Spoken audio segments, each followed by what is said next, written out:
Hello বন্ধুরা, সকলকে স্বাগত আমাদের অফিসিয়াল ইউটিউব চ্যানেল আড্ডা 24/7 বাংলায়।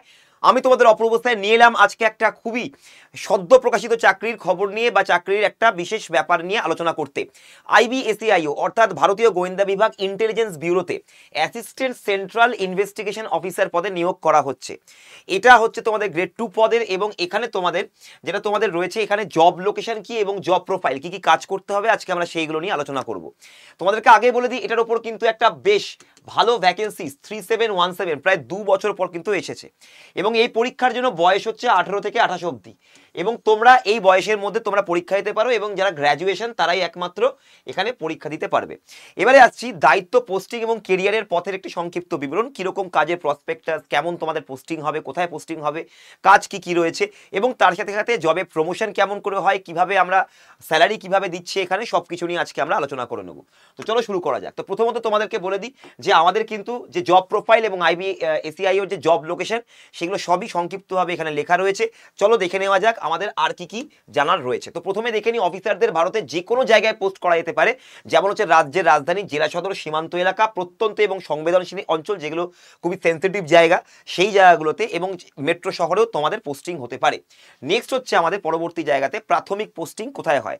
দেখো, প্রাথমিক পোস্টিং হচ্ছে প্রয়োজন বা যেখানে শূন্য পদ যদি থাকে বা কখনো কখনো যোগ্যতার ভিত্তিতেও প্রাথমিক পোস্টিং তোমাদের টিয়ার 2 বা টিয়ার 3 সিটিতে হতে পারে, বা সীমান্ত বা ক্ষেত্র অঞ্চল যেগুলো রয়েছে যেখানে বর্ডারের কাছাকাছি বড় ফাঁকা জায়গা রয়েছে সেখানেও মাঝে মধ্যে তোমার পোস্টিং হতে পারে।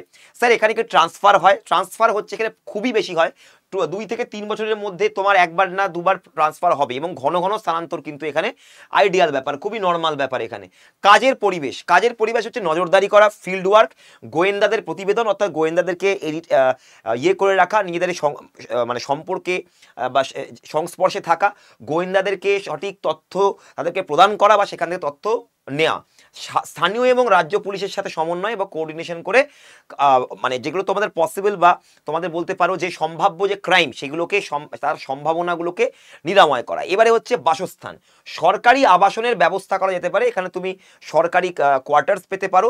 প্রত্যন্ত অঞ্চলে বিশেষ কিন্তু ভাতা দেওয়া হয় যেটাকে সিকিউরিটি অ্যালাওয়েন্স বলা হচ্ছে। সিকিউরিটি অ্যালাওয়েন্স তোমরা পাবে যেহেতু এটা ঝুঁকির কাজ।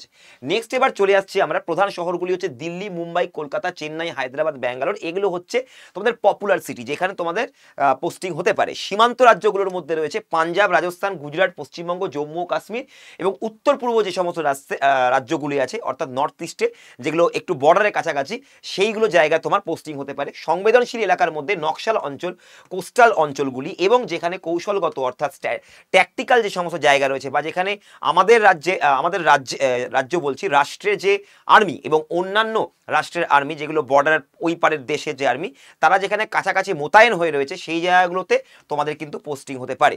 আচ্ছা, আমি কি আমার অবস্থান নিজে প্রেফারেন্স বা নির্ণয় করতে পারি, নির্বাচন করতে পারি? না, এখানে সম্পূর্ণ জেনারেল দিয়ে তোমার যেরকম নাম্বার আসবে বা তোমার যেরকম প্রয়োজনীয়তা বা ভ্যাকেন্সিস থাকবে সেই রকমভাবে তোমাদের স্থানান্তর হবে। এখানে তুমি পছন্দের ভিত্তিতে নিজের পোস্টিং নির্বাচন করতে পারবে না।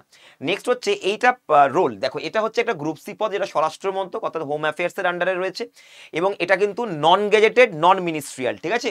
এটা হচ্ছে নন গেজেটেড, ঠিক আছে, নন গেজেটেড এবং নন মিনিস্ট্রিয়াল পদ, ঠিক আছে? এটা তোমাদের পুরোপুরি ফিল্ড ওয়ার্ক এবং ডেস্ক ওয়ার্ক মিলে তোমাদের রয়েছে। দেখো কি কি আছে, রেসপন্সিবিলিটিস গোয়েন্দাদের থেকে তথ্য সংগ্রহ করা বা গোয়েন্দাদেরকে তথ্য দেওয়া, নজরদারি, ক্ষেত্র এবং প্রযুক্তি ভিত্তিক নজরদারি রয়েছে, মানে মনিটরিং করতে হবে জায়গা, রিপোর্ট রাইটিং করতে হবে, মন্ত্রকে রিপোর্ট রাইটিং করতে হয় সম্ভবত যে কোনো রকম তোমার এমার্জেন্সিতে। এজেন্সিগুলির সাথে যেরকম এনআইএ, ন্যাশনাল ইনভেস্টিগেশন এজেন্সিগুলির সাথে যোগাযোগ রাখা সবসময়, যেগুলো পসিবল বা সম্ভাব্য ক্রাইম সেগুলোকে আগে থেকে ফোরকাস্ট করা এবং সেগুলোকে আগে থেকে মিটিগেট করা। নিরাপত্তা বিশ্লেষণ মানে হচ্ছে তোমাকে সিকিউরিটির উপরে সম্পূর্ণ অ্যানালিসিস থাকতে হবে, বিশ্লেষণ রাখতে হবে কোথায় ভালো নিরাপত্তা, কোথায় খারাপ হচ্ছে। রেকর্ড রক্ষণাবেক্ষণ, যেগুলো ইনফরমেশন আসছে সেগুলোকে রক্ষণাবেক্ষণ করা যাতে এগুলো বাইরের কোথাও না যেতে পারে। এবারে চলে আসছে আমাদের ওয়ার্ক নেচার, প্রকৃতি, কাজের প্রকৃতি দেখে নাও। ফিল্ড এবং ডেস্ক জব আছে, দুটোই রয়েছে, পোস্টিং এর উপর নির্ভর করছে সেটা। তোমাকে প্রচুর ট্রাভেল করতে হবে, ভ্রমণ আছে, গোপনীয়তার সাথে জড়িত থাকতে হতে পারে, মানে তুমি কতটা গোপনীয়তা রাখতে পারছো সেটার উপরে কিন্তু তোমার চাকরি নির্ভর করছে। এখানে আন্ডার কভার ডিউটিও তোমাকে করতে হতে পারে কাজের সময়। আনুষ্ঠানিকভাবে 9টা থেকে 5টা, সকাল 9টা থেকে বিকেল 5টা, তবে প্রায়শই এটা অনিয়মিত হয়, কিছু করার নেই, কারণ দেশের কাজ ভাই, যে কোনো রকম এমার্জেন্সিতে তোমাকে এই 9 to 5 এর কাজে যে ডিউটির টাইম, সেটা তার বাইরেও তোমাকে কাজ করতে হতে পারে। ঝুঁকি, রিস্ক, অবশ্যই এখানে ঝুঁকি আছে, কারণ এটা একটা ইনভেস্টিগেশন জব, একটা তোমাদের বলতে পারো গোয়েন্দার একটা জব। তো যেখানে এই কাজের ক্ষেত্রে বিভিন্ন সীমান্ত এবং নকশাল এলাকায় প্রচুর হাই তোমাদের রিস্ক জায়গাগুলিতে তোমাদের কিন্তু পোস্টিং হবে এবং কাজও সেভাবে করতে হবে। এবারে চলে আসি আমরা আমাদের স্যালারি, প্রমোশন এবং কি স্কিলস। যেমন দেখে নাও এখানে বেতন কিন্তু আমাদের রয়েছে প্রায় 44,900 টাকা বেসিক লেভেল, এবং প্রায় তোমাদের মানে আলটিমেট যে বেতন সেটা 1,45,000-এর মতো কিন্তু হতে পারে, 145 লাখ কিন্তু তোমাদের বেতন হতে পারে। মোট 60,000 থেকে 70,000 টাকা তোমার মাসে ঢুকে যাবে, এটা লেভেল 7 পে।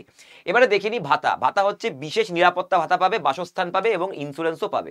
পদোন্নতি, দেখো এসিআইও 2 থেকে মানে গ্রেড 2 থেকে তোমরা এসিআইও গ্রেড 1-এ যাবে, তারপরে ডিসিআইও হবে এবং তারপরে অ্যাসিস্ট্যান্ট হতে পারে, অ্যাসিস্ট্যান্ট পদেও তোমরা এখানে তোমাদের পদোন্নতি বা তোমাদের প্রমোশন হতে পারে। পারফরমেন্স এবং শূন্য পদের ভিত্তিতে এই প্রমোশনগুলি হয়।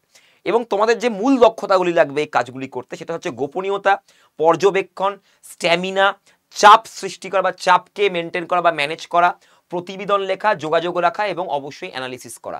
তো এই জিনিসগুলো তোমাদেরকে রাখতে হবে, এই মূল দক্ষতাগুলি, তবেই তুমি এই চাকরির জন্য সুটেবল বলে বিবেচিত হবে। তো বন্ধুরা, তোমরা দেখতে পাচ্ছ আইবিএসিআই এর পরীক্ষা কিন্তু খুব একটা বেশি দিন নেই এখনো অবধি। তোমাদের যে পরীক্ষার যে ডেট সেটা এখনো অবধি সম্পূর্ণভাবে তারা ফিক্সড করতে পারেনি, এবং পুরোপুরি একটা ডিটেল সিলেবাসও বা সিলেবাস বলো বা নোটিফিকেশন বলো সেটা কিন্তু এখনো বেরোয়নি, খুব শিগগিরই বেরোতে চলেছে। তো তার আগে থেকে তোমরা প্রস্তুতি যদি শুরু করতে চাও তাহলে তোমরা প্রস্তুতি শুরু করতে পারো। এটা তোমরা যে স্বরাষ্ট্র মন্ত্রকের যে ওয়েবসাইট আছে এমএইচএ, স্বরাষ্ট্র মন্ত্রকের যে ওয়েবসাইট, সেই স্বরাষ্ট্র মন্ত্রকের ওয়েবসাইট থেকেই তোমরা এখানে অ্যাপ্লাই করতে পারবে, ঠিক আছে? এই স্বরাষ্ট্র মন্ত্রকের ওয়েবসাইটে তোমরা অ্যাপ্লাই করতে পারবে, কোনো চাপ নেই। এবং তার সাথে সাথে তোমাদেরকে বলি, যদি তোমরা চাইছো যে স্যার এটার জন্য কিভাবে প্রস্তুতি নেব, তাহলে ADA247 এর কাছে সম্পূর্ণভাবে রেডি হয়ে রয়েছে তোমাদের জন্য একটি কোর্স।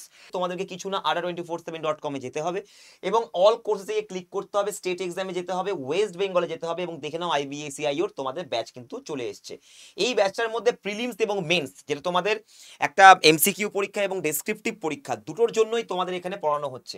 এখানে তোমরা এই 2507 এত দাম লাগবে না, তোমরা বাই নাও করো, এখানে কুপন কোড বসাও Y210 কুপন কোড, এই Y210 কুপন কোডটা বসিয়ে অ্যাপ্লাই করো, তাহলে তোমাদের 2444 তোমরা পেয়ে যাচ্ছ এই ব্যাচটা। এরপরে তোমরা নিজেদের নাম, ফোন নাম্বার এবং ইমেল আইডি এবং তোমাদের ঠিকানা দিয়ে দিতে হবে, কারণ তোমাদের কাছে যাচ্ছে একটা আইবিএসিআই এর সম্পূর্ণ বই, হার্ড কপি বই তোমরা পাবে।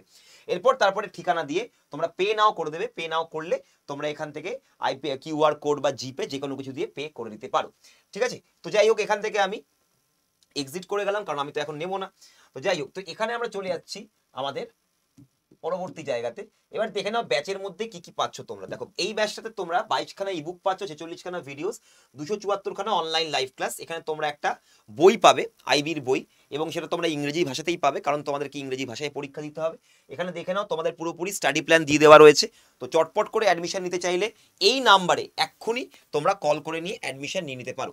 তো দেরি না করে, যে আইবিএসিআই এর পরীক্ষায় এই বছরই ক্র্যাক করতে হয়, অবশ্যই ADA247 বাংলার আমাদের আইবিএসিআই ব্যাচে এক্ষুনি অ্যাডমিশন নাও। আজকের জন্য এতটাই বন্ধুরা, অবশ্যই এই অপরচুনিটিটাকে মিস করো না। যারা গ্র্যাজুয়েশন রয়েছে এবং যারা বয়সের সীমার মধ্যে রয়েছে, অবশ্যই কিন্তু তোমাদেরকে এই অপরচুনিটিটা যে করে হোক হাতে করতে হবে। তো তার জন্য এসএসসির মতো করে পড়াশোনা বা সেন্ট্রাল গভর্নমেন্টের যে পড়াশোনা সেটা তোমাকে করতে হবে।